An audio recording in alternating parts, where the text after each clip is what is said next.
What are we doing here? And where are we gonna go? It's like we just woke up one morning, and then it's welcome to the show.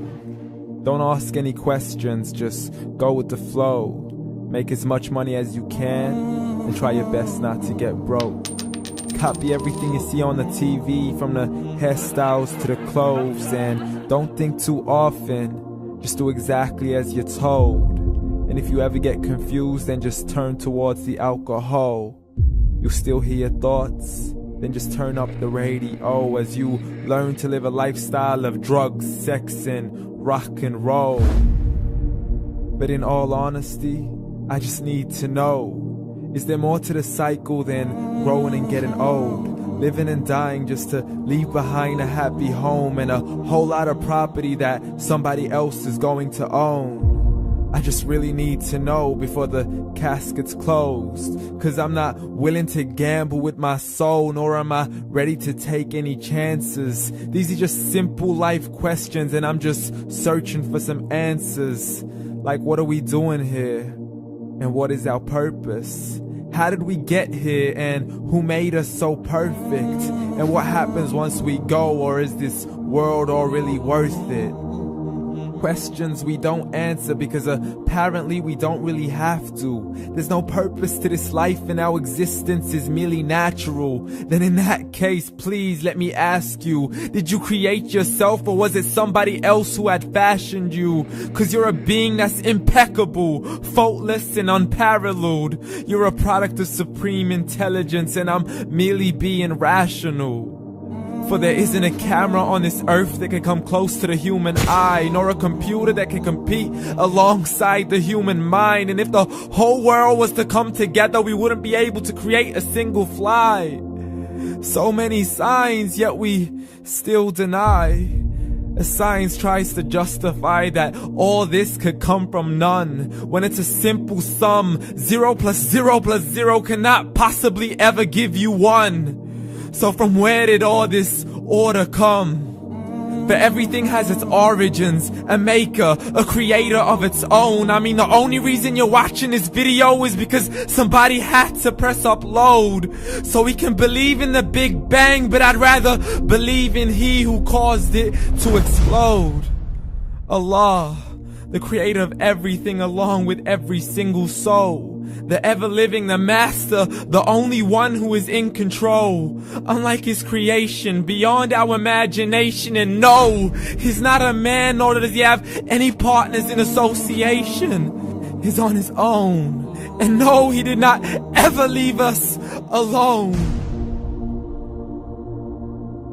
Just like every manufacturer, he left us with an instruction manual. The Quran and Islam, and I'm sorry to jump to conclusions, but it's the only one possible.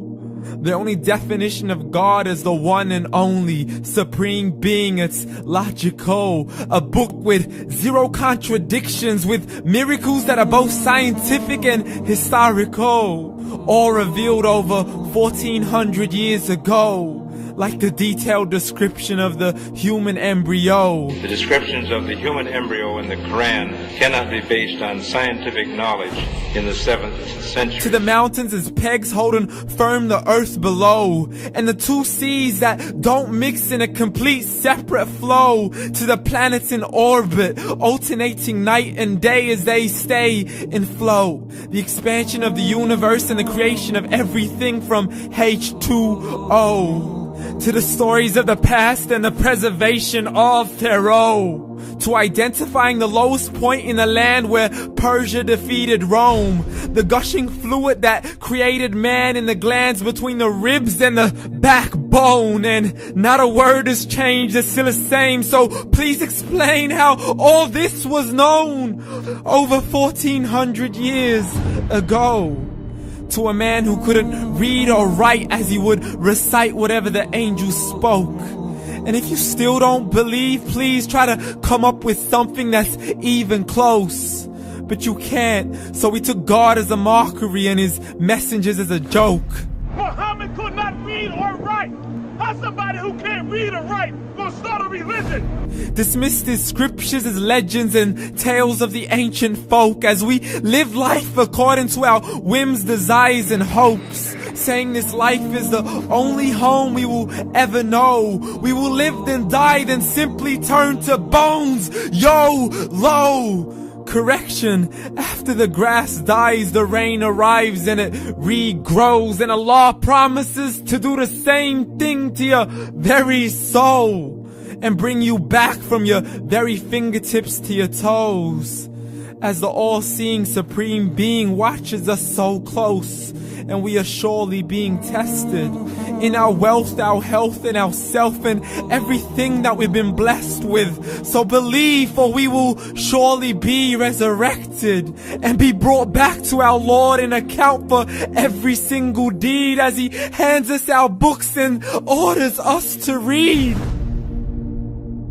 From the bad to the good and everything in between. You yourself are sufficient for your own accountability, so don't be mad at me. You are the one who thought He wouldn't come back to me. I gave you a whole life long to search after me, but you were busy in all that which was temporary. So read, and glad tidings to all those who believed. And if you disbelieve, read. And don't let that day be the first day you find out what your life really means. Read.